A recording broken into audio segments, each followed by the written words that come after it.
friends, welcome back to our channel. So, we will discuss the section Revisiting Rational Numbers and their Decimal Expansion. This is Chapter 1 Real Numbers, 5th section. In the preceding sections, we have already discussed the videos link in the description. So, we will this section. So, Revisiting Rational Numbers and their Decimal Expansion. We will first rational numbers consider. What is a rational number? A number S is called rational if it can be represented in the form P by Q, where P and Q are integers and Q not equal to 0. Where number S is P by Q formula represent where P and Q are integers and Q not equal to 0. Angante numbers we rational numbers.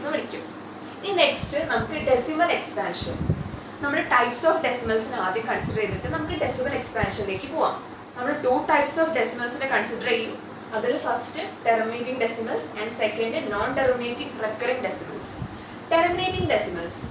Terminating decimals are a decimal number which has finite number of digits after the decimal point. Decimal point is a decimal number or finite number of digits exist in the terminating decimal. For example, 0.475. This is a terminating decimal example. For 0 decimal point, a finite number of digits exist. So, terminating decimal example is 0.475 and also 0.372, 0.271. This is a terminating decimal example. So, not terminating recurring case, a decimal number, decimal point infinite number of times or a digit or a sequence of digits or repeat it. That is non-terminating recurring decimal. For example, 0.47222. This is repeat in this case, 2 is infinitely many times repeat. We have a case 0.37565656. In this case, 5656 is repeat. So, non-terminating recurring examples are 0.47222 repeat and also 0.37565656 repeat. In this section, we will discuss rational numbers can either be represented in the form of a terminating decimal expansion or a non-terminating decimal expansion. Rational numbers either terminating decimal expansion formula or non-terminating decimal expansion formula represent. So next, for example, we consider 0.375. 0.375 P by Q formula represent, which is equal to 375 by 1000.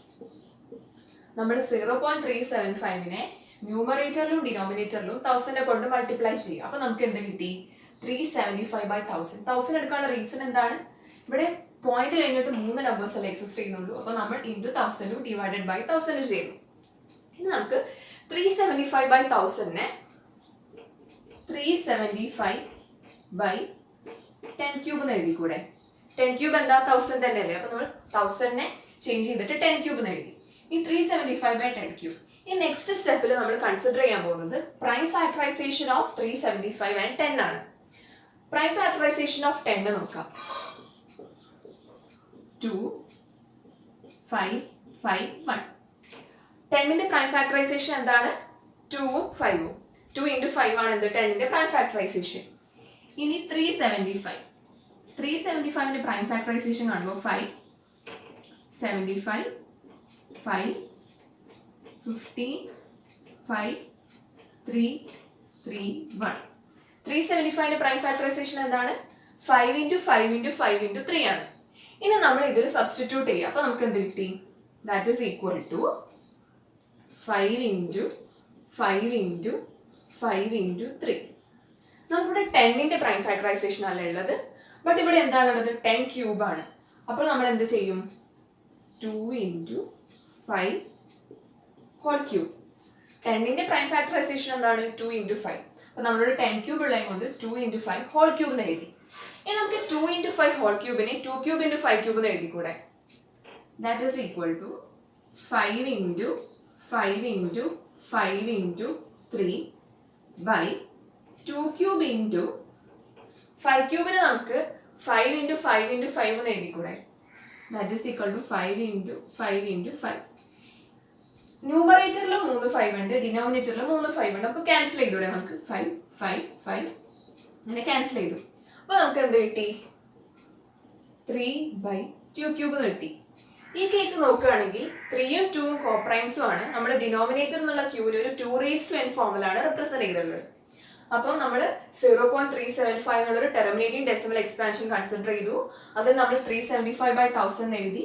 നമ്മൾ 375നെ 375/10 cube എഴുതി. ഇനി നമ്മൾ 375 and 10ന്റെ prime factorisation consider ചെയ്തു. Prime factorisation എഴുതിയിട്ട് നമുക്ക് last 3/2 cube കിട്ടി. ഇത് എന്ത് ഫോമിലാണ്? 3ഉം 2ഉം കോപ്രൈംസും ആണ്. പിന്നെ ഡിനോമിനേറ്റർ ക്യൂവിനെ നമ്മളൊരു 2n ഫോമിലാണ് റെപ്രസെന്റ് ചെയ്തിട്ടുള്ളത്. സോ നമ്മൾ നെക്സ്റ്റ് വേറൊരു എക്സാമ്പിൾ കൺസിഡർ ചെയ്യാം. 0.0875. 0.0875 നമുക്ക് 875/10,000 എന്ന് റെപ്രസെന്റ് ചെയ്യാം. 875/10,000. ഇനി 875/10,000 നമുക്ക് 875/10⁴ എഴുതിക്കൂടെ? 10,000 എന്ന് പറയുന്നത് എന്താ? 10⁴ ആണ്. ഇനി നെക്സ്റ്റ് സ്റ്റെപ്പിൽ നമ്മൾ prime factorisation of 875 and 10 consider ചെയ്യാം. 10ന്റെ പ്രൈം ഫാക്ടറൈസേഷൻ എന്താ? 2 into 5 തന്നെ. 875ന്റെ പ്രൈം ഫാക്ടറൈസേഷൻ കൺസിഡർ ചെയ്യാം. 875/5 175 5 35 5 7 7 1. സോ ഈ കേസിൽ 875ന്റെ പ്രൈം ഫാക്ടറൈസേഷൻ എന്താണ്? 5 into 5 into 5 into 7 and 10ന്റെ പ്രൈം ഫാക്ടറൈസേഷൻ 2 into 5. ഇനി നമ്മൾ ഇതിൽ സബ്സ്റ്റിറ്റ്യൂട്ട് ചെയ്യാം. അപ്പോൾ നമുക്ക് എന്ത് കിട്ടും? 5 into 5 into 5 into 7/10⁴ സബ്സ്റ്റിറ്റ്യൂട്ട് ചെയ്യുമ്പോൾ നമുക്ക് എന്ത് കിട്ടും? 2 into 5⁴ എന്ന് കിട്ടി. ഇനി നമ്മൾ 5 into 5 into 5 into 7/2 into 5⁴ 2⁴ into 5⁴ നമ്മൾ 5 into 5 into 5 into 5 എന്ന് കൊടുക്കുക. അപ്പോൾ നമ്മൾ 5 ഒക്കെ ക്യാൻസൽ ചെയ്യാം. അപ്പോൾ നമുക്ക് എന്ത് കിട്ടി? That is equal to 7/2⁴ into 5. ഇവിടെ 7ഉം 2ഉം കോപ്രൈംസ് ആണ്, 7ഉം 5ഉം കോപ്രൈംസ് ആണ്. നമ്മൾ 0.0875നെ 7/2⁴ into 5 എന്ന് റെപ്രസെന്റ് ചെയ്തു. ആൻഡ് ഓൾസോ 7ഉം 2ഉം കോപ്രൈംസ് ആണ്, 7ഉം 5ഉം കോപ്രൈംസ് ആണ്. ആൻഡ് നമ്മൾ ഡിനോമിനേറ്റർ ക്യൂവിനെ ഒരു 2n into 5m ഫോമിലാണ് ഇവിടെ റെപ്രസെന്റ് ചെയ്തിട്ടുള്ളത്. 2n into ഒരു 5(1) ഫോമിലാണ് നമ്മളിവിടെ എന്ത് റെപ്രസെന്റ് ചെയ്തിട്ടുള്ളത്? 0.0875നെ നമ്മൾ 0.0875നെ 7/2⁴ into 5 ഫോമിൽ റെപ്രസെന്റ് ചെയ്തു. ഇനി നേരത്തെ എക്സാമ്പിൾ കൺസിഡർ ചെയ്യാം. നമ്മളവിടെ എന്താ എടുത്തിട്ടുണ്ടായിരുന്നത്? 0.375 ആണ്. 0.375 നമ്മൾ എങ്ങനെയാണ് റെപ്രസെന്റ് ചെയ്തത്? 3/2 ക്യൂബ് എന്ന്. നമ്മൾ 0.0875നെ 7/2⁴ into 5 എന്നും 0.375നെ 3/2 ക്യൂബ് എന്നും. അപ്പോൾ നമ്മളൊരു ഡെസിമൽ എക്സ്പാൻഷൻ, ഒരു ടെർമിനേറ്റിംഗ് ഡെസിമൽ എക്സ്പാൻഷൻ കൺസിഡർ ചെയ്തു. അതിൽ നമ്മൾ p/q ഫോമിൽ എഴുതി. ആൻഡ് ഓൾസോ ലാസ്റ്റ് നമുക്ക് എന്താ കിട്ടുന്നത്? ഒരു p/qന്റെ പ്രൈം ഫാക്ടറൈസേഷൻ, ഡിനോമിനേറ്ററിന്റെ പ്രൈം ഫാക്ടറൈസേഷൻ നമുക്ക് എന്താ കിട്ടുന്നത്? 2n into 5m ഫോമിലും കിട്ടി. ആൻഡ് ഓൾസോ pയും qയും കോപ്രൈംസും ആണ്. ഇനി നമ്മൾ ഈ റിസൾട്ട്, ഈ ഫോർമുലി നമ്മൾ ഈ റിസൾട്ടിനെ ഒന്ന് റിപ്രസെന്റ് ചെയ്യാൻ പോവാണ്. അതിന് നമ്മളൊരു തിയറം കൺസിഡർ ചെയ്യും. നമുക്കിനി നെക്സ്റ്റ് ആ തിയറം നോക്കാം. ആ തിയറം എന്താ പറയുന്നത് വെച്ചിട്ടുണ്ടെങ്കിൽ, എക്സ് ഒരു റാഷണൽ നമ്പർ ആണ് which has a terminating decimal expansion. X ഒരു റാഷണൽ നമ്പർ ആണ് which has a terminating decimal expansion. അങ്ങനെയാണെങ്കിൽ നമുക്ക് എക്സിനെ ഒരു p/q ഫോമിൽ റെപ്രസെന്റ് ചെയ്യാൻ പറ്റും. നമുക്ക് എക്സിനെ ഒരു p/q ഫോമിൽ റെപ്രസെന്റ് ചെയ്യാൻ പറ്റും. Where p and q are coprimes. pനും qനും 1 അല്ലാത്തൊരു കോമൺ ഡിവൈസർ അവിടെ എക്സിസ്റ്റ് ചെയ്യുന്നില്ല. And also the prime factorisation of q is of the form 2n into 5m. 2n into 5 ഫോമിലുള്ള ഒരു ഫാക്ടറൈസേഷൻ ആയിരിക്കും ഡിനോമിനേറ്റർ ക്യൂവിന് എക്സിസ്റ്റ് ചെയ്യുക. Where n, m are non negative integers. So ഈ തിയറം എന്താ പറയുന്നത്? എക്സ് ഒരു റാഷണൽ നമ്പർ ആണ് which has a terminating decimal expansion. അങ്ങനെയാണ് നമുക്ക് എക്സിനെ ഒരു p/q ഫോമിൽ റെപ്രസെന്റ് ചെയ്യാൻ പറ്റും. Where p and q are coprimes. pനും qനും 1 അല്ലാത്തൊരു കോമൺ ഡിവൈസർ അവിടെ എക്സിസ്റ്റ് ചെയ്യുന്നില്ല. And also Q will be having a prime factorization of the form 2n into 5m where n, m are non-negative integers. So നേരത്തെ തിയറത്തിന്റെ example ആയിട്ടാണ് നമ്മൾ എന്ത് consider ചെയ്തത്? 0.375. 0.375 നമ്മൾ എങ്ങനെ റെപ്രസെന്റ് ചെയ്തു? That is equal to 3/2 and also 0.0875 നമ്മൾ 7/2⁴ ഫോമിലും represent ചെയ്തു. ഈ ഫോം നോക്കുകയാണെങ്കിൽ നമ്മൾ ഒരു ടെർമിനേറ്റിംഗ് ഡെസിമലിനെ നമ്മളൊരു 3/2 ഫോം, ദാറ്റ് മീൻസ് p/q ഫോമിൽ റെപ്രസെന്റ് ചെയ്തു, where p and q are co-primes and also the prime factorization of q is of the form 2n into 5n. ഇവിടെ ഒരു 2n ഫോം എക്സിസ്റ്റ് ചെയ്തു ആൻഡ് ഓൾസോ ഈ കേസിൽ 2n into 5n form, that means both the case exist ചെയ്തു. either 2n ഫോമിൽ represent ചെയ്യണം അല്ലെങ്കിൽ 5n ഫോമിൽ റെപ്രസെന്റ് ചെയ്യണം. അല്ലെങ്കിൽ നമുക്ക് ഏത് ഫോമിൽ റെപ്രസെന്റ് ചെയ്യാം? 2n into 5n ഫോമിൽ റെപ്രസെന്റ് ചെയ്യാം. സോ ഇത് എന്തിന്റെ എക്സാമ്പിൾ ആണ്? പ്രീവിയസ് തിയറത്തിന്റെ എക്സാമ്പിൾ ആണ്. സോ നമ്മൾ നെക്സ്റ്റ് ഡിസ്കസ് ചെയ്യാൻ പോകുന്നത് പ്രീവിയസ് തിയറത്തിന്റെ കോൺവേഴ്സ് പാർട്ടാണ്. പ്രീവിയസ് തിയറം എന്താ പറഞ്ഞത്? Let x be a rational number which has a terminating decimal expansion, then it can be expressed in the form p/q, where p and q are co-primes and q has a prime factorization of the form 2n into 5n, where n, m are non-negative integers. ഇത് നമ്മൾ ഇനി converse part assume ചെയ്യാം. നമ്മൾ കോൺവേഴ്സിൽ assume ചെയ്യാം ഈ p യും q എന്ന് പറയുന്നൊരു റാഷണൽ നമ്പർ എക്സിസ്റ്റ് ചെയ്യുന്നുണ്ട്, where p and q are co-primes and also the prime factorization of q is of the form 2n into 5n ആണെന്ന് അസ്യൂം ചെയ്യാം. അങ്ങനെയാണെങ്കിൽ നമുക്ക് ഈ p/q നെ ഒരു ടെർമിനേറ്റിംഗ് ഡെസിമൽ എക്സ്പാൻഷൻ ഫോമിൽ റെപ്രസെന്റ് ചെയ്യാൻ പറ്റും. ഫോർ എക്സാമ്പിൾ നമ്മൾ 0.375 3/2 ഫോമിലല്ലേ റെപ്രസെന്റ് ചെയ്തത്? 3/2 എന്താ? That is equal to 3/8. ഇനി നമ്മൾ ഈ കോൺവേഴ്സ് തിയറം എന്താ പറയുന്നത് വെച്ചിട്ടുണ്ടെങ്കിൽ 3/8 നമുക്ക് 0.375 ആയിട്ട് തിരിച്ച് റെപ്രസെന്റ് ചെയ്യാൻ പറ്റുന്നതാണ് എന്ത് പറയുന്നത്? ഇനി നമ്മൾ പഠിക്കാൻ പോകുന്ന തിയറം. നമുക്ക് 3/8 0.375 ആയിട്ട് തിരിച്ച് റിപ്രസെന്റ് ചെയ്യാൻ പറ്റുന്നതാണ് നമ്മൾ ഇനി കാണിക്കാൻ പോകുന്നത്. സോ നമുക്ക് നെക്സ്റ്റ് അത് നോക്കാം. 3/8 നമ്മൾ 3/2 എന്ന് എഴുതി. ഇനി നമുക്ക് ഡിനോമിനേറ്റർ ക്യൂവിനെ, that means 2 2n into 5n ഫോമിലാണ് റെപ്രസെന്റ് ചെയ്യുന്നത്. ബട്ട് നമുക്ക് ഇവിടെ കാണാം 2 മാത്രമാണ് ഇവിടെ ഡിനോമിനേറ്ററിൽ എക്സിസ്റ്റ് ചെയ്യുന്നത്. നമുക്ക് പവർ ഓഫ് 10 ആക്കണമെങ്കിൽ അവിടെ ഒരു 5 കൂടി എക്സിസ്റ്റ് ചെയ്യണം. അപ്പൊ നമ്മൾ ന്യൂമറേറ്ററിലും ഡിനോമിനേറ്ററിലും ഒരു 5 കൊണ്ട് നമ്മൾ മൾട്ടിപ്ലൈ ചെയ്ത് കൊടുക്കും. That is equal to 3/3 into 5 divided by 2 into 5. എന്തിനാണ് നമ്മൾ 5 മൾട്ടിപ്ലൈ ചെയ്തത്? ഡിനോമിനേറ്റർ എപ്പോഴും ഒരു 2n into 5n ഫോമിലാണ് എക്സിസ്റ്റ് ചെയ്യേണ്ടത്.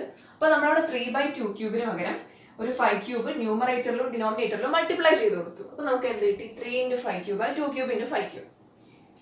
3 into 5 by 2 into 5 നമുക്ക്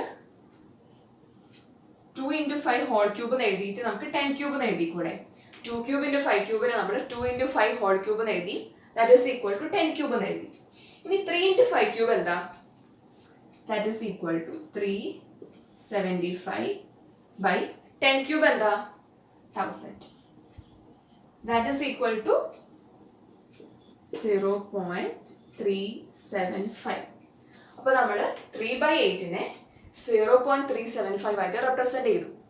സോ നമ്മൾ ഇനി ഈ റിസൾട്ടിനെ, ദാറ്റ് മീൻസ് ഈ 3/8 0.375 ആക്കി റെപ്രസെന്റ് ചെയ്ത റിസൾട്ട് നമ്മൾ ഇനി ഫോർമലി റെപ്രസെന്റ് ചെയ്യാൻ പോവാണ്. നമുക്കിനി ആ തിയറം നോക്കാം. പ്രീവിയസ് റിസൾട്ടിനെ നമുക്ക് ഫോർമലി ഒന്ന് റെപ്രസെന്റ് ചെയ്താലോ? അതിന് വേണ്ടിയിട്ടാണ് നമ്മൾ ഈ തിയറം കൺസിഡർ ചെയ്യുന്നത്. എന്താ ഈ തിയറം പറയുന്നത്? Let x equal to p/q be a rational number such that the prime factorization of q is of the form 2n into 5n, where n, m are non-negative integers, then x is a decimal expansion which terminates. x equal to p/q എന്ന് പറയുന്ന ഒരു rational number ആണ്. ക്യൂവിന്റെ prime factorisation, that means the ഡിനോമിനേറ്ററിന്റെ prime factorisation ഏത് ഫോമിലാണ് exist ചെയ്യുന്നത്? 2n into 5n ഫോമിലാണ് എക്സിസ്റ്റ് ചെയ്യുന്നത്, where n, m are non-negative integers. അങ്ങനെയാണെങ്കിൽ എക്സിന്റെ ഒരു ടെർമിനേറ്റിംഗ് ഡെസിമൽ എക്സ്പാൻഷൻ അവിടെ എക്സിസ്റ്റ് ചെയ്യുന്നതാണ് ഈ തിയറം പറയുന്നത്. അതിന് വേണ്ടിയിട്ടാണ് നമ്മൾ ഒരു എക്സാമ്പിൾ കൺസിഡർ ചെയ്തത്. 3/8 is equal to 0.375. നമ്മൾ 3/8 x equal to p/q എന്ന് പറയുന്ന ഒരു റാഷണൽ നമ്പറിനെ നമ്മളൊരു ടെർമിനേറ്റിംഗ് ഡെസിമൽ എക്സ്പാൻഷൻ എക്സിസ്റ്റ് ചെയ്യുന്നുണ്ട് എന്ന് കാണിച്ചു. സോ ഇതാണ് ടെർമിനേറ്റിംഗ് ഡെസിമൽ എക്സ്പാൻഷനും റാഷണൽ നമ്പേഴ്സും കൂടി കണക്ട് ചെയ്യുന്ന സെക്ഷൻ. ഇനി ഇത് കഴിഞ്ഞിട്ട് നമുക്ക് നോൺ ടെർമിനേറ്റിംഗ് ഡെസിമൽസിനെ പറ്റിയിട്ട് ഡിസ്കസ് ചെയ്യാം. അതിനെ റിലേറ്റ് ചെയ്യുന്ന തിയറും ഒക്കെ നമുക്കിനി ഡിസ്കസ് ചെയ്യാം. നമുക്ക് നെക്സ്റ്റിനെ അത് നോക്കാം. സോ ഈ തിയർ എന്താ പറയുന്നത്? x equal to p by q be a rational number. x equal to p by q എന്ന് പറയുന്നത് ഒരു rational number ആണ്. Where p and q are co-primes. p and q will only be having 1 as their common divisors, such that the prime factorization of q is not of the form. Prime factorization of q is not of the form 2 raised to n into 5 raised to m. Then x has a decimal expansion which is non-terminating recurring. x equal to p by q എന്ന് പറയുന്ന ഒരു rational number ആണ്. Where p and q are co-primes. p നും q നും മണ്ണല്ലാത്തൊരു common divisor അവിടെ exist ചെയ്യുന്നില്ല. Such that q will not be having a prime factorization of the form 2 raised to n into 5 raised to m, where n, m are non-negative integers. അവിടെ q ന് ഒരു prime factorization of the form 2 raised to n into 5 raised to m form exist ചെയ്യുന്നില്ലെങ്കിൽ x ന് എന്തായിരിക്കും? ഒരു decimal expansion of the form എന്താ? Non terminating recurring ആയിരിക്കും. Non terminating recurring decimal expansion ആയിരിക്കും അവിടെ എക്സിസ്റ്റ് ചെയ്യുക. ഫോർ എക്സാമ്പിൾ നമ്മൾ കൺസിഡർ ചെയ്യുകയാണെങ്കിൽ 5/6. 5/6നെ നമുക്ക് 5/2 into 3. ദാറ്റ് മീൻസ് 6ന്റെ പ്രൈം ഫാക്ടറൈസേഷൻ. 5/2 into 3 അത് 2 raised to n into 5 raised to n ഫോമിലാണ് എക്സിസ്റ്റ് ചെയ്യുന്നത് അല്ല. അപ്പോൾ 5/2 into 3 that is equal to 5/2 into 3നെ നമുക്ക് 5/2 into 3 is of the form 0.8333 etc. So ഈ കേസിൽ നമുക്കൊരു non terminating recurring decimal expansion ആണ് എക്സിസ്റ്റ് ചെയ്യുന്നത്. നമ്മൾ 5/6 കൺസിഡർ ചെയ്തു ആൻഡ് 6ന്റെ പ്രൈം ഫാക്ടറൈസേഷൻ നെക്സ്റ്റ് സ്റ്റെപ്പിൽ കൺസിഡർ ചെയ്തു. ആൻഡ് ഓൾസോ അപ്പോൾ അത് 2 raised to n into 5 raised to n ഫോമിലല്ല exist ചെയ്യുന്നത്. അങ്ങനെയാണെങ്കിൽ എക്സിന് എന്താ കിട്ടിയത്? Non terminating recurring decimal expansion ആണ് നമുക്കിവിടെ കിട്ടിയത്. So ഈ തിയറം എന്താ പറയുന്നത്? That x equal to p by q be a rational number where p and q are co-primes, such that the prime factorization of q is not of the form 2 raised to n into 5 raised to n. Then x will be having a decimal expansion which is non terminating and recurring. അതിന് example ആണ് എന്താണ്? 5/6. So ഈ സെക്ഷനിൽ ഇത്രയൊക്കെയാണ് പറയുന്നത്. Video എല്ലാവർക്കും ഇഷ്ടമായെന്ന് വിചാരിക്കുകയാണ്. ഇഷ്ടമായിട്ടുണ്ടെങ്കിൽ സബ്സ്ക്രൈബ് ചെയ്യാൻ മറക്കരുത്. അതിനടുത്തുള്ള ബെൽ ബട്ടണും കൂടി ക്ലിക്ക് ചെയ്യണം. Thank you.